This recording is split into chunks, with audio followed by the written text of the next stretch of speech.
Morning students. आज हम पढ़ेंगे विद्युत आवेश का क्वांटीकरण नियम। तो स्टूडेंट, विद्युत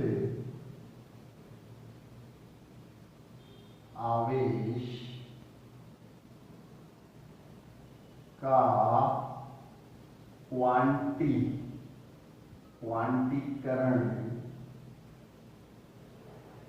नियम। तो देखिए स्टूडेंट, विद्युत आवेश का क्वांटीकरण, पहली बात तो अपन विद्युत आवेश पढ़ चुके हैं। अब ये क्वांटीकरण जो शब्द है इसका मतलब क्या है और ये नियम क्या है। तो ये नियम क्या कहता है, देखिए इस नियम के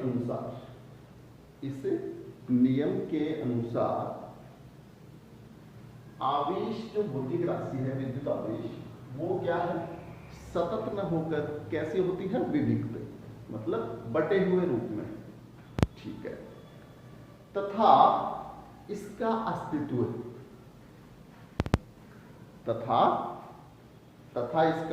अस्तित्व इसके न्यूनतम निर्धारित मान के पूर्ण गुणज के रूप में होता है। क्या क्या कहा मैंने? आवेश भौतिक राशि सतत न होकर विविक्त होती है तथा इसका अस्तित्व इसके न्यूनतम निर्धारित मान के पूर्ण गुणज के रूप में होती है, पूर्ण गुणज के रूप में होता है। तो स्टूडेंट, ये जो है, इस नियम को हम गणितीय रूप से कैसे दर्शाएंगे, देखिएगा। Q इक्वल टू n और ब्रैकेट में plus minus E। Q equal to n, bracket में क्या, n प्लस माइनस E। अब मैंने क्या कहा, मैंने कहा विद्युत आवेश का जो अस्तित्व है वो कैसे, किस रूप में होगा, तथा इसका अस्तित्व इसके न्यूनतम मान के पूर्ण गुणज के रूप में।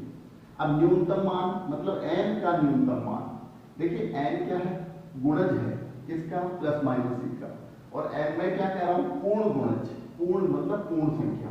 तो n क्या है, n है पूर्ण संख्या। और पूर्ण संख्या क्या होती है स्टूडेंट, पूर्ण संख्या होती है 1 1 2 3 10। तो ये पूर्ण संख्या है। अब मैंने क्या कहा, इसमें भी न्यूनतम मान क्या होगा, न्यूनतम कौन सा है, 1।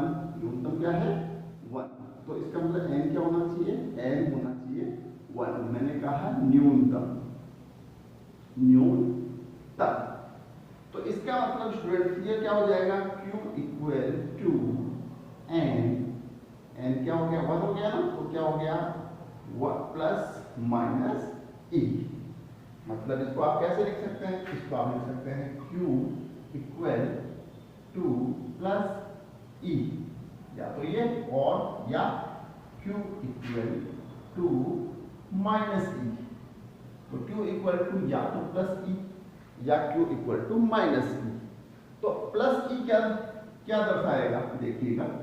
Q equal to plus E किसको दर्शाएगा, ये दर्शाएगा प्रोटॉन के आवेश को। किसको दर्शाएगा, प्रोटॉन के आवेश को। चलो ठीक है, प्रोटॉन के आवेश को। अब बात रही इसकी Q equal to minus E, ये किसको दर्शाएगा, ये दर्शाएगा इलेक्ट्रॉन के आवेश को।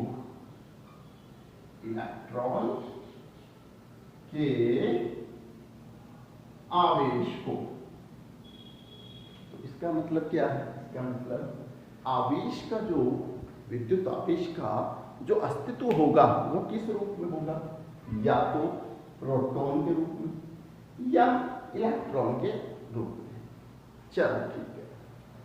अब आवेश का जो ये न्यूनतम मान है, क्या आवेश का न्यूनतम मान क्या होगा, या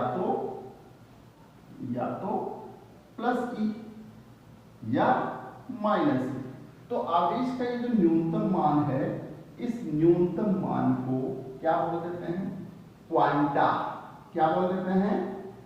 क्वांटा। हाँ, इसके न्यूनतम मान को बोल देते हैं क्वांटा। तो इसका मतलब विद्युत आवेश कौन सी प्रकृति को दर्शा रहा है? क्वांटम प्रकृति। ठीक है, तो इसका मतलब ये ही नियम क्या है? यही क्या है? यही विद्युत आवेश का क्वांटीकरण नियम है। विद्युत आवेश का क्वांटीकरण नियम क्या है? विद्युत आवेश का क्वांटीकरण नियम, एक बार मैं फिर से दोहरा रहा हूं, विद्युत आवेश का क्वांटीकरण नियम क्या है? विद्युत आवेश क्या है? सतत न होकर कैसा होता है? विविक्त रूप में होता है। ठीक है, एक बात। दूसरी बात क्या? तथा इसका अस्तित्व इसके न्यूनतम मान के पूर्ण गुणज के रूप में होगा। मतलब आवेश किस रूप में विद्यमान होगा? या तो प्लस ई या माइनस ई। कहने का मतलब या तो प्रोटॉन के आवेश के रूप में या इलेक्ट्रॉन के आवेश के रूप में। तो आप देखिए, अगर अपन बेसिक से बेसिक में जाएं तो बेसिक से बेसिक में क्या? परमाणु ही होता है। और परमाणु में क्या होता है? दो ही तो चार्ज पार्टिकल होते हैं। कौन कौन सा? प्रोटॉन और इलेक्ट्रॉन। तो मतलब आवेश का अस्तित्व किस रूप में होगा? आवेश का अस्तित्व या तो प्रोटॉन के आवेश के रूप में या इलेक्ट्रॉन के आवेश के रूप में। तो ओके स्टूडेंट, थैंक्स।